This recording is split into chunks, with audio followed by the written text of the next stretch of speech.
시편 107편 1절로 3절까지의 말씀 우리 다 같이 한 목소리로 합독하겠습니다. 여호와께 감사하라. 그는 선하시며 그 인자하심이 영원하미로다. 여호와의 속량을 받은 자들은 이같이 말할지어다. 여호와께서 대적의 손에서 그들을 속량하사 동서남북 각 지방에서부터 모으셨도다. 아멘. 추석 연휴가 시작되었습니다. 연휴 기간 동안 여러분의 영과 혼과 육이 쉬고 회복하는 시간이 되기를 바랍니다.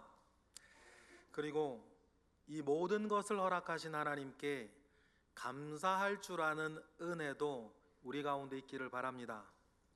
여러분, 누누이 말씀드리지만 감사는 성품의 영역이 아니라 영적인 영역입니다.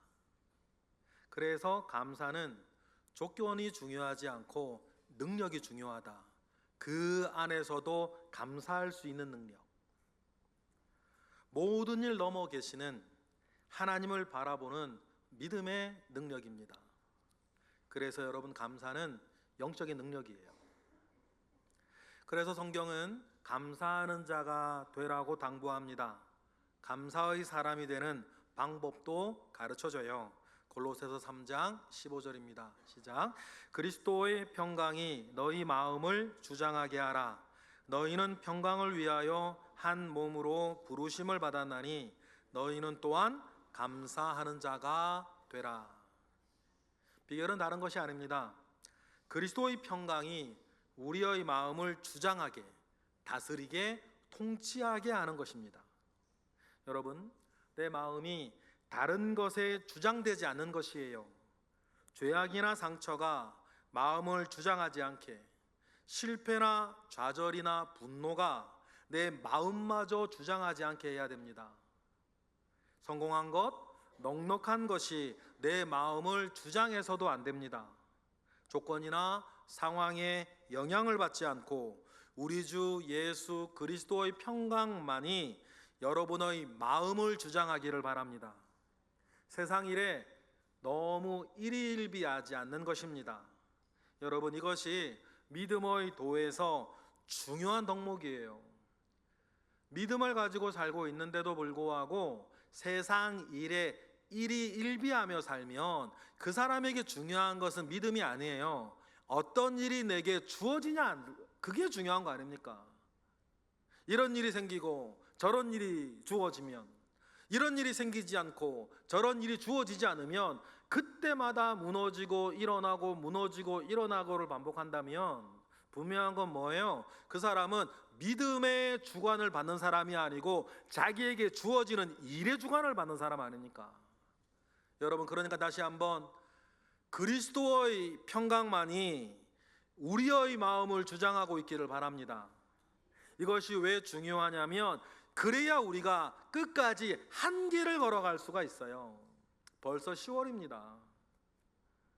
벌써 10월이듯이 이렇게 시간이 가면 내가 사는 이 한 세상도 지나갈 거 아닙니까? 맞습니까? 그랬을 때 우리가 믿음의 한길을 걸어간 사람이었어야지, 한 세상 다 살고 나서 뒤를 돌아보니까 나는 이것저것에 영향을 받아가지고 갈팡질팡하는 사람이었으면 물론 우리가 구원이야 받겠지만 하나님 앞에 무슨 낯짝으로 서겠냐는 거예요. 그러니 여러분, 이 세상에서 우리에게 들이닥치는 일에 주장받지 않고 믿음 위에 굳건히 서시는 우리 모두가 되기를 바랍니다. 성경의 내용은 아닌데 마치 여러분들이 성경 말씀처럼 알고 있는 말들이 몇 개가 있어요. 그 중에 하나가 이겁니다. 이것까지도 지나가리라. 성경에 있는 구절은 아니고 유대인의 신앙을 구전으로 이렇게 전해지던, 입에서 입으로 전해지던 유대인의 신앙 내용들을 모아놓은 것을 미드라시라 그러는데, 이 미드라시에 나오는 내용이거든요. 다윗이 아들 솔로몬에게 반지 하나를 선물하려고 합니다. 그때 반지 세공사에게 주문을 하나 넣어요. 승리했을 때 자만하지 않고 절망했을 때 용기를 주는 글귀를 하나 넣어달라고. 그래서 왕이 좋은가 봐요. 하라 그러면 해야 하니까 어떻게. 여러분 어떻게 생각하세요? 승리했을 때 자만하지 않고 절망했을 때 용기를 주는 글귀가 뭔가? 반지 세공사가 막 고민을 하는 거예요. 반지 세공사가 그렇게 고민을 하고 있다는 이야기를 솔로몬이 듣습니다. 그래서 솔로몬의 스승에게 마지막으로 받았던 가르침, 그것을 반지 세공사에게 전해줘요. 이것까지도 지나가리라. 이 글귀는요, 링컨이 대통령 연설에서 사용하면서 유명한 글귀가 되었습니다. 여러분 생각해 보겠습니다. 이것까지도 지나가리라. 승리의 기쁨과 절망의 고통 모두 영원하지 않다는 깨달음을 왕에게 주어 어떤 상황에서도 균형 잡힌 마음을 유지하게 하는 지혜를 담은 말 아닙니까? 결국은 모두 지나가고 마는 삶의 무상함과 희망을 동시에 전하는 말이에요. 여러분 꼭 기억하십시다. 이것까지도 지나간다. 그러니 너무 잘난 척할 것도 없고 너무 어려워할 것도 없어요. 왜요? 다 지나가는 일, 다 지나가는 일. 균형 잡힌 마음, 균형 잡힌 믿음의 중심에 계신 분이 계신데 우리 살아계신 하나님이시다. 그가 모든 것을 아시고 모든 것을 하시는 하나님이 여러분 우리의 믿음의 중심에 계십니다. 여러분의 마음의 중심에 계세요. 그가 계시기에 이런저런 일들이 휘몰아쳐도 우리는 말할 수 있습니다. 이것 또한 지나갈 거다. 그래서 마음의 중심을 잡고 자기 자리에서 묵묵히 자기의 일을 하고 지금 앉은 자리를 꽃자리로 알고 삽니다. 그러면서 지금도 나의 삶을 이어가게 하시는 하나님께 감사하는 것 아닙니까? 여러분, 감사하는 사람은 모든 것을 이길 수 있습니다. 그럼에도 불구하고 나는 감사하겠다는데 무엇이 여러분을 시험 들게 하겠습니까? 여러분, 감사로 모든 것을 이기고 시험에 빠지는 일이 없기를 바랍니다. 그래서 감사를 가장 강력한 성품이라 그래요. 감사하는 사람은 그 누구도 그 무엇으로도 꺾을 수 없습니다. 맞지요? 그래서 성경은 우리에게 하나님을 바라보며 언제나 감사할 줄 아는 사람이 되라고 당부하는 것입니다. 그래서 감사에 밝은 사람이 되는 비결도 우리에게 알려주세요. 감사에 밝은 사람, 감사에 깨어있는 사람이 되는 비결이 뭐예요? 골로새서 4장 2절입니다. 시작. 기도를 계속하고 기도에 감사함으로 깨어있으라. 우리가 감사의 사람이 되는데 필요한 것은 기도를 계속하는 겁니다. 지난주에 말씀드렸던 것처럼 시험에 들지 않는 가장 확실한 길도 뭐 하는 거라 그랬어요? 기도하는 거라 그랬거든요. 역시 우리가 감사하는 사람이 되는 가장 확실한 방법도 기도하는 것이에요. 기도를 계속하는 것입니다. 그리고 여러분들이 잘 아시는 말씀처럼 쉬지 않고 기도하며 범사에 감사한 것이 우리를 향한 하나님의 가장 확실한 뜻 아닙니까? 그렇죠? 말씀으로 확인해 볼까요? 데살로니가 후서입니다. 시작. 항상 기뻐하라. 쉬지 말고 기도하라. 범사에 감사하라. 이것이 그리스도 안에서 너희를 향하신 하나님의 뜻이니라. 맞습니까? 여러분, 이것보다 확실하고 이것보다 분명한 나를 향한, 우리를 향한 하나님의 뜻이 어디 있어요? 이런 하나님의 뜻을 반드시 이루어내는 여러분이 되시기를 축복합니다. 계속해서 기도할 수 있는 것, 그래서 하나님을 바라보며 감사할 수 있는 사람이 되는 것이에요. 여러분, 이런 사람이 되려면 제일 중요한 건 하나님을 끝까지 신뢰하는 겁니다. 다시 말해 믿음이에요. 하나님을 믿으니 지금의 작은 일을 소중히 여기면서 충성하며 사는 겁니다. 여러분, 작은 일은 작은 일이에요. 하지만 나에게 작은 일을 주신 하나님은 크신 분이시다. 맞습니까? 그러니 하나님을 바라보며 작고 보잘것없는 일이라도 감사한 마음으로 즐거이 충성하시는 우리 모두가 되기를 바랍니다. 제가 안양의 어느 교회에서 전도사 사역을 처음 시작할 때였어요. 교회가 안양에 있었고 제 자취방이 안양 팔동에 있었으니까 그때부터 제 자취방은 중고등부 아이들 아지트가 됐죠. 맨날 와요. 허구한 날 아이들이 찾아왔고 저희 집에 와서는 라면 끓여 먹고 회의도 하고 놀다 갔습니다. 그 중에 손동건이라는 아이가 하나 있었어요. 그 친구가 몇 해 전 결혼하기 전에 찾아와 이런 얘기를 하더만요. 전도사님은 제 첫사랑이라고. 그 말에 감동한 적이 있습니다. 제가 신학교 4학년이 되고 섬기던 교회가 그때 감리교회여서 성결교회로 옮겨야 했기에 교회를 사임했어요. 그래서 영적인 첫사랑이자 스승을 떠나보냈던 그 아이가 한동안 시험에 들고 어려워했다는 이야기를 들었었습니다. 그런데 이제는 다 이겨내고 결혼도 하고 여전히 신앙생활을 예쁘게 하고 있어서 참 대견했어요. 그 친구가 중학생이었을 때 저희 집에 놀러 왔습니다. 여러 애들과 함께 왔어요. 아마 처음 왔던 날로 기억을 하는데 집에서 잘 놀다 갔어요. 그런데 잘 놀다 가서는 시험에 들었어요. 전도사님에게 실망했다는 거예요. 이유인즉슨 전도사님 교회에서 양복 입고 강단에서 설교하는 모습이 너무 멋있었는데 집에 가니까 집은 반지하 단칸방이고 허름한 추리닝에 쭈그리고 앉아서 설거지하는 모습이 너무 초라하다는 거예요. 그래서 실망했답니다. 그 친구를 불러서 했던 이야기가 기억나요. 양복을 차려입고 강단에 올라서 여러 사람에게 설교하는 일, 참 멋진 일입니다.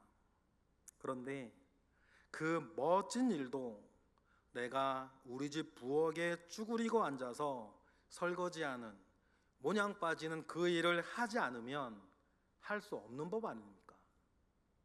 그렇지 않습니까? 무엇이든지 가장 멋진 일은 가장 멋없는 일도 잘 해내었을 때 주어지는 거예요. 그래서 멋진 일이나 초라한 일이나 나에게는 모두 소중한 일이라고, 내 삶의 일부라고 말해 주었던 기억이 있어요. 여러분, 저뿐이겠습니까?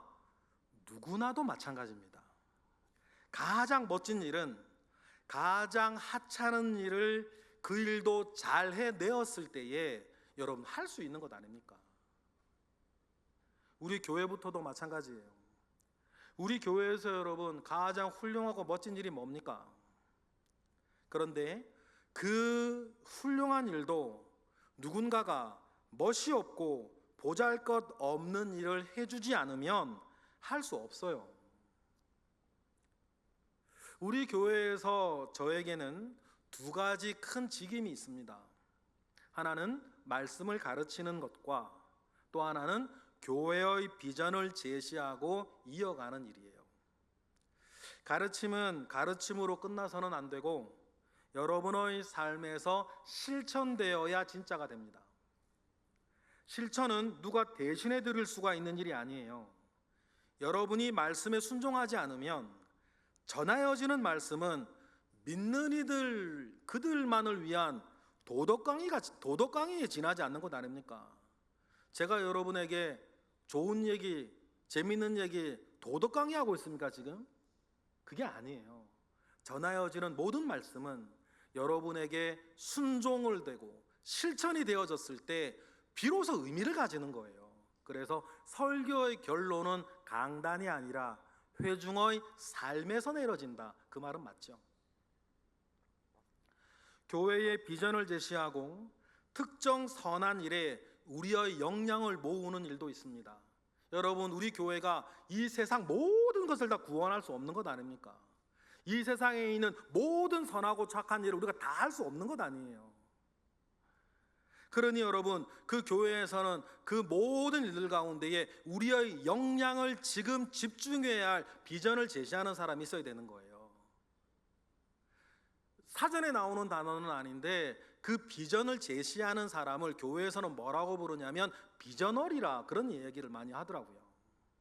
여러분, 한 교회의 비전어리로 사는 것은 정말 멋진 일입니다. 하지만 제가 비전을 제시했을 때에 반응하여 내가 하겠다고 나서는 사람이 없고 우리가 돕겠다고 일어서는 사람이 없다면 저는 공허한 소리만 내는 나팔수가 될 뿐이에요. 그렇다면 여러분, 저는 아무것도 아닙니다. 반대로 제가 비전을 제시하고 거기에 반응하는 사람이 나서고 돕겠다는 마음이 모아질 때에 하나님의 선한 일이 이루어지는 것 아닙니까? 그때에 저는 존재하는 목적, 살아갈 이유를 얻어요. 그래서 제게는 여기에 계신 분 한 분 한 분이 참 소중하고 감사한 거예요. 사실 따지고 보면 서로 간에 그렇단 말이에요. 이 모든 과정 하나하나에서 큰 일이든 작은 일이든 소중하지 않은 것은 없습니다. 다른 사람이 박주실 만한 일이든 아무로 알아주지 않는 일이든 모든 것이 하나로 모아질 때에 하나님의 선한 일이 이루어지는 것이기 때문이에요. 이것이 합력하여 선을 이룬다는 말의 의미 아니겠습니까? 그러니 비전 제시자도 봉사자도 기도해 주시는 분도 헌금해 주시는 분도 개인적으로도 후원해 주시는 모든 분들이 소중하고 하나님께서 기뻐하시는 일에 동참하시는 거예요. 이때 작은 일이라고 보잘것없는 일이라고 자기 마음속에서나 다른 일을 향하여서 무시하고 무시당해서는 안 된다는 것입니다. 스가랴서를 보면 성전의 회복을 바라며 바벨론 땅에 포로로 흩어져 살다가 예루살렘으로 돌아온 사람들, 유대인들의 이야기가 나와요. 이스라엘의 회복이라는 큰 꿈을 품고 돌아왔습니다. 하나님께서 기뻐하시는 일이니 잘 될 것이라고 믿었어요. 하지만 그렇지 않았죠. 성전의 기초만 겨우겨우 쌓고는 이런저런 이유로 16년 동안이나 건물을 올리지 못하고 있었습니다. 인생을 바쳐 예루살렘으로 돌아와 갖은 고생을 했는데 겨우 이런 일밖에 못했다고 낙심합니다. 낙심하고 널브러져 있는, 실망하고 있는 그들에게 하나님께서 해주신 말씀이 있어요. 다음 말씀 보실까요? 스가랴 4장 10절 시작. 작은 일의 날이라고 멸시하는 자가 누구냐? 사람들이 수룹바벨의 손에 다림줄이 있음을 보고 기뻐하리라. 이 일곱은 온 세상에 두루 다니는 여호와의 눈이니라 하니라. 여러분, 하나님이 보시는 그 일곱 눈 안에는 크던 작던, 여러분, 그게 중요하지 않아요. 중요한 건 뭡니까? 멋지던 멋지지 않던 지금 나의 일이 있다는 거예요. 여러분, 만약에 여러분에게도 기회가 그것밖에 없었다면, 그래서 이 정도밖에 내가 못하고 있다면 다음의 일은 여러분의 자녀들이 할 거예요. 그 다음의 일은 여러분의 제자들이 할 겁니다. 내가 이것밖에 못하면 여기에 덧붙여 더 중요한 일은 여러분의 동지들이, 다른 지체들이 할 거예요.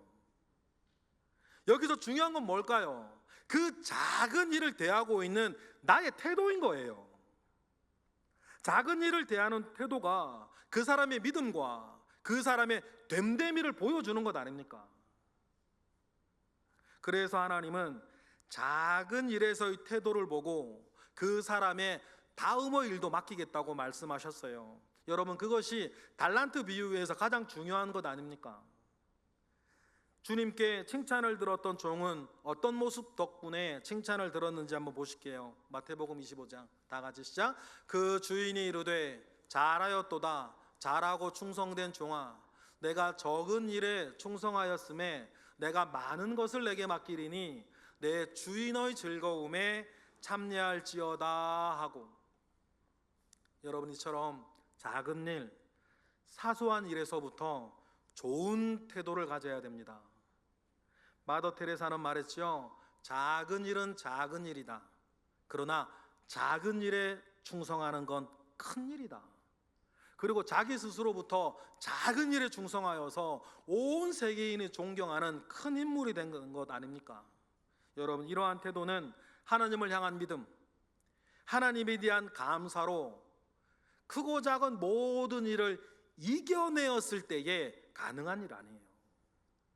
우리에게 하나님에 대한 분명한 믿음과 어떤 일에서도 감사할 줄 아는 능력이 있어야겠습니다. 지금 여러분에게 필요한 건 그거예요. 다른 것들이 필요한 게 아닙니다.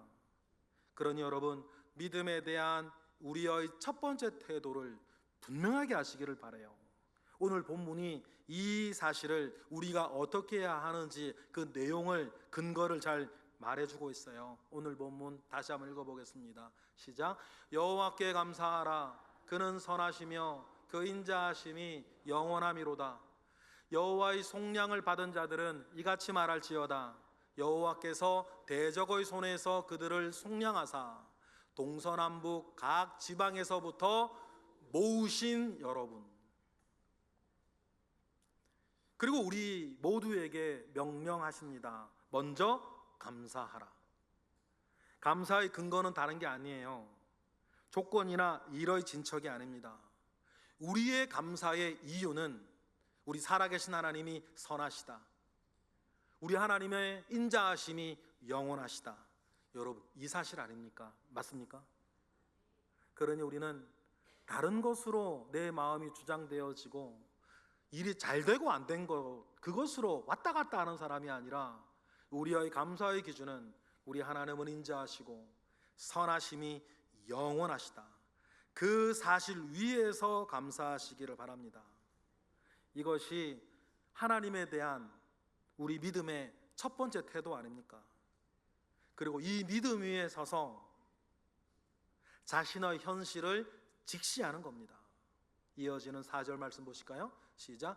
그들이 광야 사막길에서 방황하며 거주할 성읍을 찾지 못하고 있는 엄연한 헌실, 줄이고 목이 말라 그들의 영혼이 그들 안에서 피곤하여져 있는 엄연한 현실. 여러분, 아닌 척할 필요가 없어요. 힘든 것은 힘든 겁니다. 감사로 믿음을 고백하는 사람이 자기만의 황홀경에 취해 있지는 않아요. 올바른 믿음은 반드시 자기의 형편을 똑바로 바라보게 합니다. 제가 누누이 말씀을 드리죠. 요행을 바라며 사는 것과 믿음을 가지고 사는 것은 겉모양은 비슷한데 전혀 다른 거예요. 무엇이 여러분을 어렵게 하고 영혼을 피곤하게 하고 있습니까? 여러분, 이런 현실에서 도망가면 안 돼요. 없는 일 취급하며 외면해서도 안 됩니다.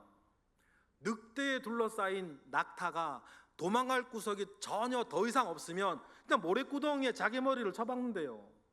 자기 눈에 안 보인다고 늑대가 없는 겁니까? 여러분, 우리가 그렇게 살아서는 안 돼요. 그러니까 현실을 직시하는 거예요. 그리고 그 현실 속에서 하나님을 바라보는 겁니다.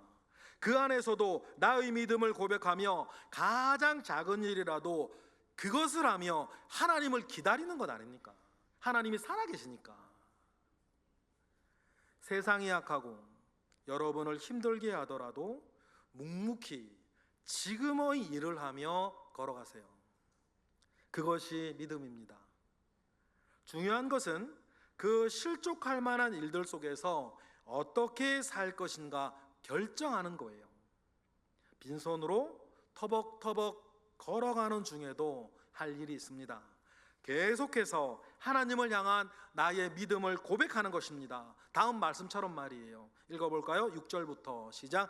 이에 그들이 근심 중에 여호와께 부르짖음에 그들의 고통에서 건지시고 또 바른 길로 인도하사 거주할 성읍에 이르게 하셨도다.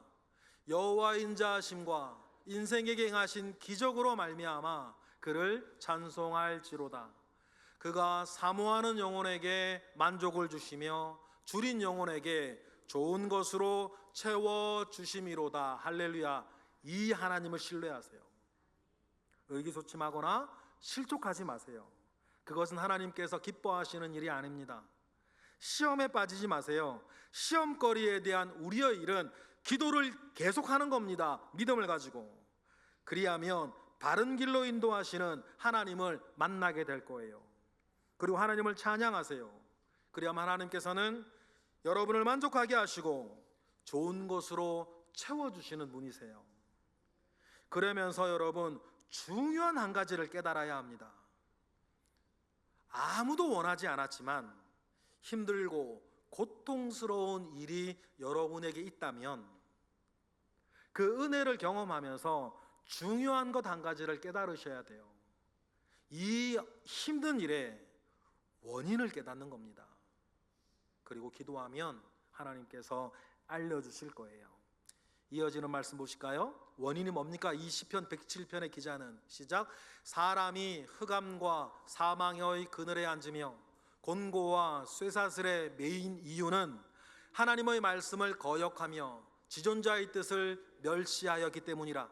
그러므로 그가 고통을 주어 그들의 마음을 겸손하게 하셨으니 그들이 엎드려져도 돕는 자가 없었던 그 현실 말이에요. 하나님은 여러분 각자에게 원하시던 삶이 있었습니다. 사실이에요. 이 자리에 있는 그 누구도 마찬가지입니다. 그러나 어떤 이유에서든 그 뜻을 어기고 살면 곤고한 사막이 시작돼요. 그 속에서는 우리 서로에 대해서도 그리고 은혜에 대해서도 고립되기 마련입니다. 엎드러져도 돕는 자들이 없어요. 그때 도움을 주면 안 되거든요. 왜냐하면 그때 도움을 받으면 본인이 왜 이렇게 되어졌는지 알지를 못해요. 고난을 받아야 할 때는 어려운 말이지만 고난을 또 받아야 되는 거거든요. 그때 스스로 일어서서 나를 돕는 사람이 없다면 여러분 꼭 기억하십시다. 잘 못 살았던 나 자신을 돌아봐야 되는 거예요. 나치가 독일을 장악했을 때 감옥에서 돌아가셨던 한 독일인 목사님의 일기를 읽고 제가 참 은혜를 많이 받은 적이 있어요. 그 일기에 다음의 내용이 있습니다. 저들이 유대인들을 잡아갈 때에 나는 가만히 보고 있었다. 나는 유대인이 아니었기 때문이다. 저들이 동성애자를 잡아갈 때에 나는 가만히 있었다. 나는 동성애자가 아니었기 때문이다. 저들이 부자를 잡아갈 때에 나는 가만히 있었다. 나는 부자가 아니었기 때문이다. 저들이 나를 잡아갈 때에 사람들은 가만히 있었다.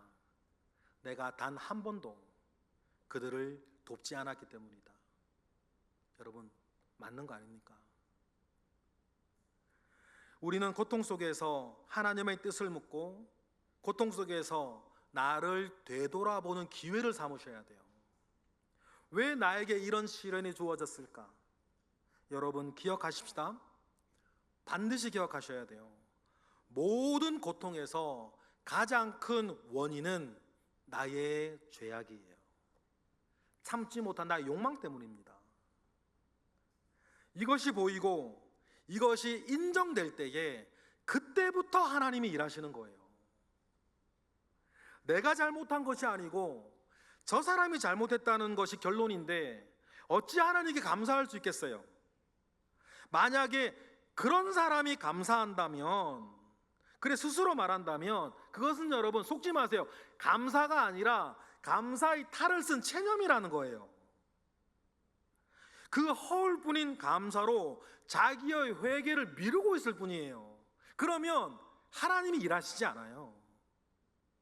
하나님은 이 모든 것의 원인이 나라는 거, 나의 죄 때문이라는 거, 절제하지 못한 나의 욕망 때문이었다는 사실을 여러분 우리가 깊이 깨달을 때에, 그리고 회개할 때 하나님은 일하신단 말이에요. 그 일을 이루라고 고통을 또 주시는 거고. 그러나 진정한 원인을 깨닫고 믿음 위에 서 있는 사람에게는 여러분 전혀 새로운 은혜가 열립니다. 하나님을 진심으로 감사할 수 있게 되고 하나님께 감사하는 사람에게는 새로운 길이 열리게 되어 있어요. 고난과 시험거리에 막막하고 양 사방이 다 막혀 진토의 양난에 빠져 있다 하더라도 하나님께 감사할 줄 아는 사람에게는 그것이 끝이 아닙니다. 왜 그렇습니까? 하늘이 열려 있지 않습니까? 우리의 유일하고 확실한 돌파구로 인도하시는 하나님을 그분은 곧 만나게 될 거예요. 오늘 본문 이어지는 본문 보실까요? 13절 시작.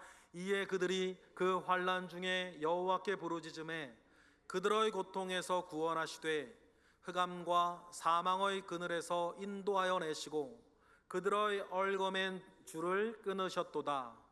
여호와 인자하심과 인생에게 행하신 기적으로 말미암아 그를 찬송할지로다. 그가 논문을 깨뜨리시며 쇠빗장을 꺾으셨음이로다. 할렐루야. 여러분, 이것이 성경이 우리에게 가르치는 믿음으로 이기는 사람들의 생활이에요. 이러한 하나님을 한 번, 두 번 맛보고 살아가면서 우리는 내가 가지고 있는 믿음의 진가를 발견하게 될 겁니다. 그 사람은 다른 일을 또 만나더라도 그 일 뒤에 계시는 하나님을 의식하며 먼저 감사하게 될 거예요. 여러분이 먼저 감사하기만 하면 그 어떤 것도 여러분을 꺾어낼 수가 없어요. 우리가 가진 믿음은 우리를 어떤 일에서도 하나님을 바라보게 하고 기도하게 하고 감사하게 하는 큰 능력 아닙니까? 믿음의 능력을 제대로 누리고 감사의 능력으로 오늘을 사시는 우리 모두가 되기를 바랍니다. 말씀을 맺으려고 합니다. 비행기를 최초로 만든 사람은 오빌라이트와 윌버라이트라고 하는 형제죠. 그들의 아버지는 그리스도 형제연합교회의 목사였어요. 그들에게는 하늘을 날고 싶다는 꿈이 있었습니다. 그래서 하늘을 날 수 있을 만한 비행기를 만들었지만 계속해서 실패하고 좌절합니다. 그럴 때마다 실패의 원인을 찾아서 비행기를 고치고 더 높이 더 오래 날 수 있는 기체를 계속해서 연구했습니다. 그러다 1903년 12월 7일 마침내 성공하죠. 최초로 하늘을 비행했다고 인정받은 기록은 최초의 비행기 플라이어를 타고 59초 동안 260m를 날아간 것이었습니다. 사실 날았다기보다는 잠시 떠 있었다는 표현이 더 어울런지 모르겠어요. 그런데 지금에 와서 보면 라이트 형제가 만든 비행기는 완벽한 비행기였대요. 더 오랜 시간 비행할 수 있는 충분한 비행기였다고 합니다. 그런데 왜 59초밖에 못 날았을까? 그로부터 20년 뒤에 1923년 콜 훈넬펠트라고 하는 독일 청년이 융겔스 33이라는 비행기를 타고 대서양을 횡단합니다. 그런데 훈넬펠트의 비행기와 라이트 형제의 비행기는 기술적으로 큰 차이가 없는 비행기래요. 그런데 어떻게 훈넬펠트는 같은 비행기로 대서양을 횡단하고 라이트 형제는 고작 260m밖에 못 날았을까? 이유는 간단했습니다. 라이트 형제는 비행기를 만들 줄은 알았는데 뭐 할 줄은 몰랐다. 조종할 줄은 몰랐던 거예요. 비행기를 처음 만들었는데 비행기 모는 기술을 누구한테 배우겠어요? 지금도 운항 기술은 매우 전문적인 분야입니다. 많은 훈련을 해야 돼요. 비행기를 가지고 있었고 만들 수는 있었는데 라이트 형제는 몰랐겠죠. 비행기를 모는 기술의 문제가 자기들에 있었다는 것은 몰랐을 거예요. 여러분의 믿음은 어떻습니까? 하나님은 여러분에게도 완벽한 믿음을 주셨습니다. 믿으십니까? 그렇다면 여러분의 믿음은 여러분에게 지금 어떤 능력이 되고 있죠? 우리의 믿음을 능력으로 삼아가는 데에 어쩌면 나에게도 기술적인 문제가 있을지 모르겠다. 믿음을 가지고 기도하는 것, 기도하며 그리스도의 평강이 내 마음을 주장하게 하는 것, 그리고 주어진 모든 일에서 하나님을 발견하고 감사할 수 아는 믿음의 능력을 제대로 누리시는 이 가을이 되시기를 바랍니다. 그것이 우리가 이 땅에서 누리며 살아야 할 믿음의 큰 능력 아닙니까? 내 믿음의 능력이 어느 정도까지 올라왔느냐, 가늠할 수 있는 시금석이 나는 어느 정도 일에서까지 감사할 수 있느냐는 거예요. 나는 어느 정도의 일까지도 나는 감사할 수 있는가?